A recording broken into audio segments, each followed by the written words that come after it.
Zjarret vijojnë të jenë aktive në disa zona të Shqipërisë, ndërsa forcat zjarr fikse, ushtria dhe strukturat e emergjencave civile po punojnë nga toka dhe ajri për izolimin dhe shuarjen e vatrave. Në orët e para të mëngjesit, ndërhyrja në malin e Krujës po intensifikohet me forca toksore dhe mbështetje nga ajri. Pas punës së pandërprerë gjatë gjithë natës, flakët po lokalizohen, ndërsa operacioni po përqendrohet në izolimin e plotë të vatrave aktive. Terreni i vështirë malore bën ndërhyrjen veçanërisht të komplikuar. Për këtë arsye, forcat në terren po përdorin edhe çanta shpine me ujë dhe mjete rrethanore, duke u afruar në zonat ku mjetet zjarr fikse e kanë të pamundur të depërtojnë. Situata më problematike paraqitet në lagjen Boje të Krujës, ku mungesa e aksesit rrugor dhe terreni i thyer kanë penguar ndërhyrje nga toka. Për këtë zonë është kërkuar angazhimi urgjent i 50 forcave ushtarake. Ndërkohë në abazet të Krujës situata është stabilizuar. Atje kanë mbetur vetëm disa vatra të vogla me prush dhe tym, të cilat po monitorohen dhe po trajtohen nga strukturat në terren. Mbështetja ajrore po luan një rol të rëndësishëm në operacion. Në operacionet për shuarjen dhe kontrollin e flakëve janë angazhuar helikopter, një avion Air Tractor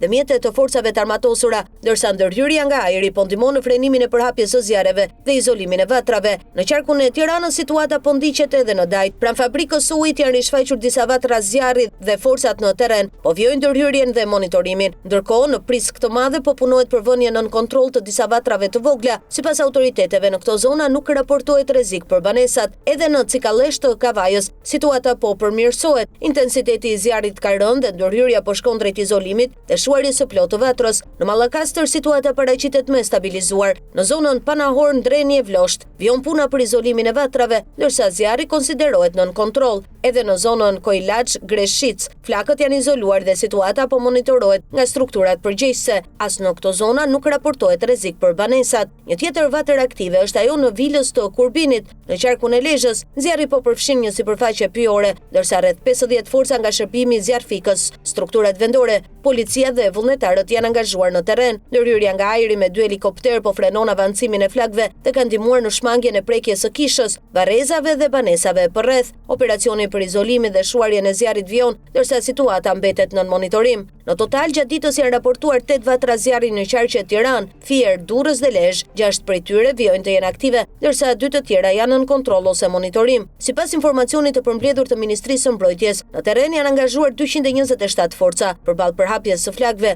Operacioni po zhvillohet në disa fronte njëkohësisht me koordinimin e zjarrfikësve, strukturave vendore, policisë, forcave të armatosura dhe vullnetarëve. Për momentin fokusi kryesor mbetet tek zonat malore dhe pyjore, ku terreni e vështirëson ndjeshëm ndërhyrjen nga toka. Në Krujë, veçanërisht në zonën e Bojës, po kërkohet forcimi menjëhershëm i kapaciteteve njerëzore.